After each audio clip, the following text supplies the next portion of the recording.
What's up, everybody? Welcome back to the Dave Show. My name's Dave. It's another kind of nasty, rainy, traffic-filled drive home for me.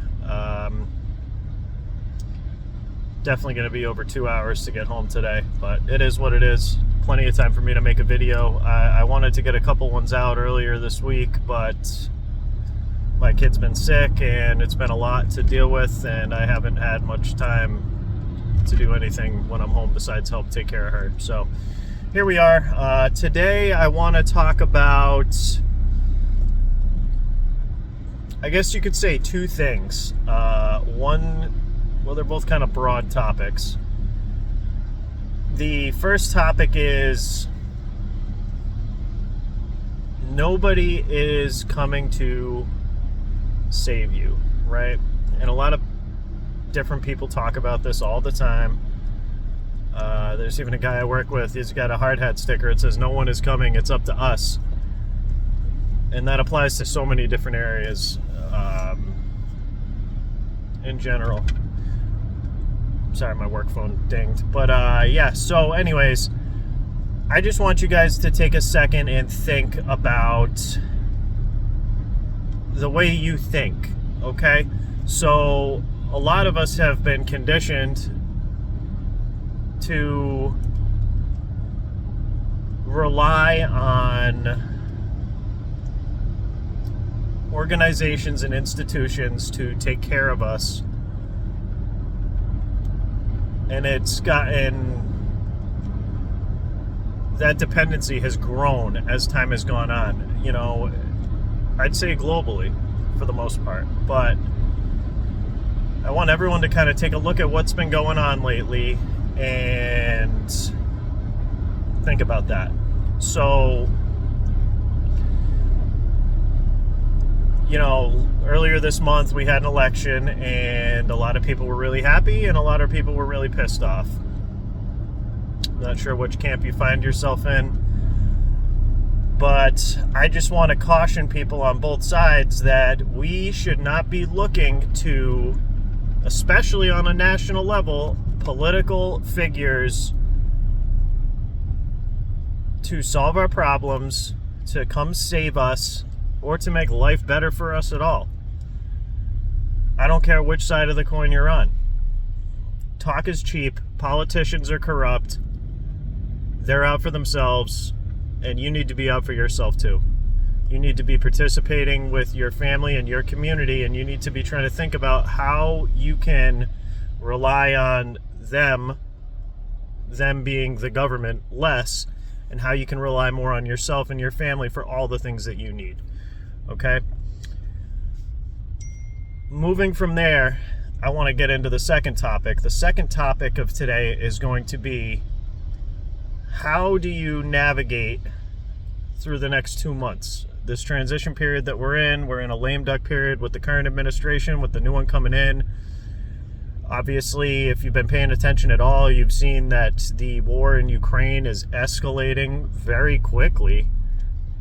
A lot of people that voted for the orange man are like, yeah, he got elected, which he's not the president yet, don't forget that.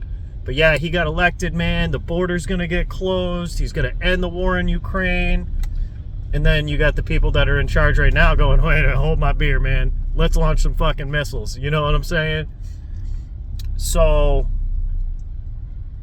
it's scary, you know? Nobody wants to see frickin' ICBMs getting lobbed from Russia into Ukraine. Nobody wants to see any of this continue, honestly. I don't personally. If you do, comment down below. Still haven't got a comment on any of my videos yet, so maybe you can be the first one. Even if you're a hater, lay it on me. But now is not the time to relax. Now is not the time to think that everything is going to be miraculously better because of an election. Now is the time to kind of double down and focus on the things that you need and how you can improve yourself in a vast number of categories. Being more prepared, connecting more with your friends and family. Thanksgiving is in 2 days, okay? Most of you are probably going to spend that time with friends and family. So you might have differences, but I'd say it's a good time to try and put that aside and grow your network, strengthen your relationships. These are the people that you're going to rely on. If anything goes wrong, that's who you're going to call. That's who's going to help you. And they would expect you to do the same for them, and you have to be willing and ready to do that. I don't know what's going to happen between now and the inauguration at the end of January. It seems like a whole bunch of shit could happen. But I also don't want you to lose sight about what may happen after the fact. Our border's been wide open. Tens, hundreds of thousands of people have been pouring across unvetted. The FBI's confirmed there's over 4,000 sleeper cells in this country. We have a fragile grid, fragile infrastructure, and a ton of bad people that we don't know who they are, where they are, what their capabilities are, or what their intentions are. I do not think that anything will come of that yet. I don't think you're going to start to see these sleeper cells and all this other stuff start popping off, in my personal opinion, until after Trump is sworn into office. Why do I think that? They still got 2 more months to get as many people across as humanly possible. They are going to try and send as many nutjob, jihadi terrorists and, military-age Chinese males and everybody else that they can try and shove into this country within the next 2 months. They're going to keep pushing that. Once the border's closed, once deportations start, if we end up getting into it big time with the cartels, that's when I think the chaos will erupt. And if you think back to the time frame between 2016 and 2020, what did we see? We saw relentless attacks against that Trump administration. We saw an impeachment that dragged out for, over a year, I think, right? Even longer, maybe. But the opposition to Donald Trump, not only do they want to make things worse, in my opinion, before he gets into office on a global stage, I think that once he is in office, that's when it's going to be like, okay, the border's closed. He's going to start cracking down on immigration and the cartels and everything else. It's go time for all these people. That's when I think you're going to start to see more domestic terror attacks on infrastructure, and just kind of overall chaos. You think like a gang war in the streets in a city, think about that violence, but now think about it with 100 dudes from a cartel who also have a bunch of local gangs on their side because they've been giving them their drugs and their kids to sell into prostitution. And now they may be going up against National Guard, state police, the army, who knows, right? So those are the things that I'm concerned about. Those are the things that I am thinking about right now at 2:24 p.m., November 26th, 2024. I would love to know what everybody else thinks on this stuff.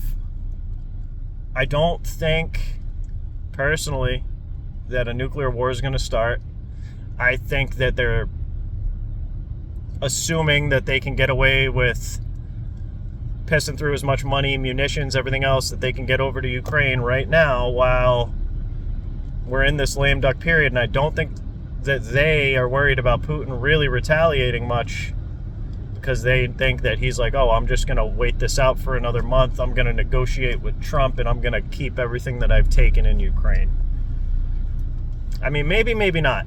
I do lean that way. I don't think all of a sudden where the sun's going to come out at 2 a.m. and we're all going to have a nice green glow to us after that. I don't really see that happening.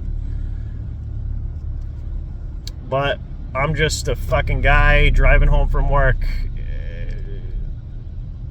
with a lot less information than the people in the know, in power, what have you, right? Hold on.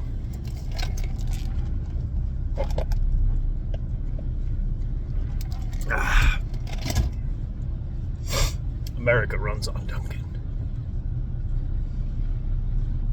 Anyways, yeah, so obviously I'm driving. This isn't like a scripted video. I'm just kind of rattling stuff off as I think about it off the top of my head, but I guess my main goal with saying all this stuff is to stay alert, stay prepared, keep your head on a swivel. Just because the guy you wanted got into office doesn't mean everything's miraculously okay. And you should still not be expecting this new administration, when they come in, to solve all your problems. Because they're not gonna. They might do stuff you like, they might do stuff you don't like. But the cold hard reality is, I think it's going to continue as business as usual for the majority of the federal government.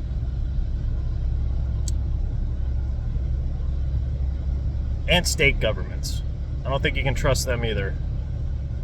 It depends on the state, I suppose. I sure as hell don't trust mine. In Rhode Island. If anybody knows anything about Rhode Island, you know, you don't trust the politicians in Rhode Island. You shouldn't trust the politicians in the federal government,